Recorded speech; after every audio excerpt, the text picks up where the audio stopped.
Hello everyone, in this video what we will be doing is we will be adding new airfoils into the airfoil station parameter. To get started, what you need to know is you need to know where your NuMAD.exe folder is. In my case, I have it pulled out over here, and this is the NuMAD.exe that I have been using.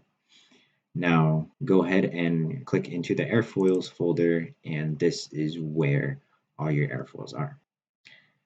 For visualization purposes, I'll just open an Excel. So the first column is the X coordinate and the second column is the Y coordinate. And notice how they have these tags as a format. So make sure that you have these same tags as well. But in general, these coordinates, they go from the trailing edge all the way to the leading edge, and then leading edge all the way back to the trailing edge in a clockwise manner. Okay. So just to kind of show you, notice how the X coordinate is all the way at 1 and the Y coordinate is pretty much 0.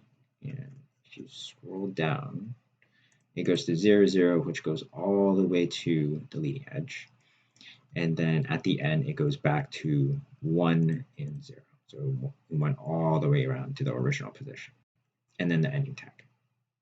So just make sure that your coordinates are in a clockwise manner. Once you're done with that, go ahead and close it and go back to NuMAD. You'll have to reopen NuMAD for it to refresh, but once you reopen it, it should be added into the airfoils.